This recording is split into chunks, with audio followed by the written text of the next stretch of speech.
Hello and welcome to this session. This is Professor Farhat, in which we would look at a CPA exam simulation. If you're a CPA exam candidate, if you're a college student, call it an exercise.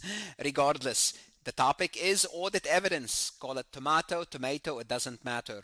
You need to know about your audit evidence procedures. So let's go ahead. You are performing the annual audit of Johnson Wholesale Company. For each number description of work the auditor might perform, complete 2 columns. We're going to see what we are completing here.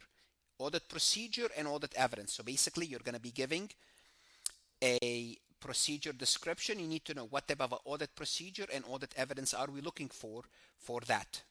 So under the audit procedure, select the most appropriate verb. Are we examining, scanning, reading? What is that? Are we inquiring?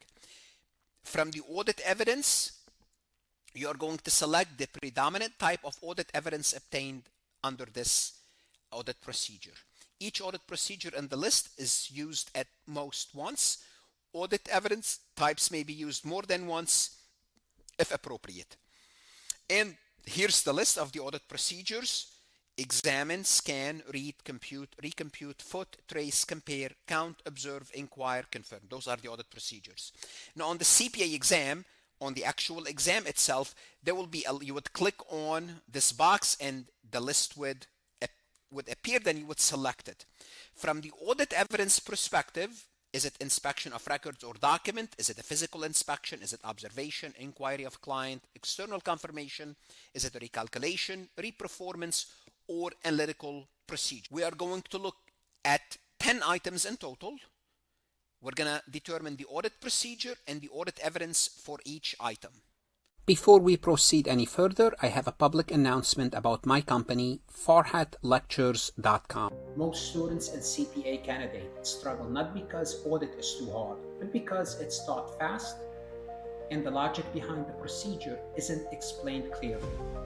Then everything feels disconnected. At Farhat Lectures, we break audit down step by step. We explain the why behind the standards, the logic behind the assertions, risks, procedures, evidence, so the whole process finally clicks. When the concepts connect, audit becomes clear and manageable.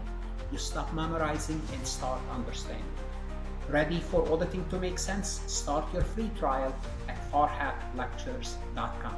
Starting with the first one, blank of management, whether accounting employees are required to take annual vacation.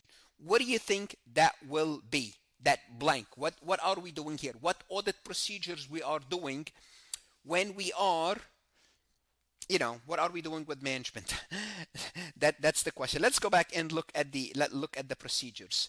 At the audit procedures. Are we examining, scanning, reading, computing, recomputing, footing, tracing, observing, confirming, inquiring, counting? I would say we are inquiring. We're inquiring of management. We are asking them. We are inquiring. And the audit evidence is inquiry. We are inquiring and the audit evidence is talking. You talk to people. That's a form of evidence. It's not the best evidence, but you can ask management. You're asking management about mandatory vacation. That's an inquiry of client personnel. It's an accepted audit procedure and the audit evidence is inquiry.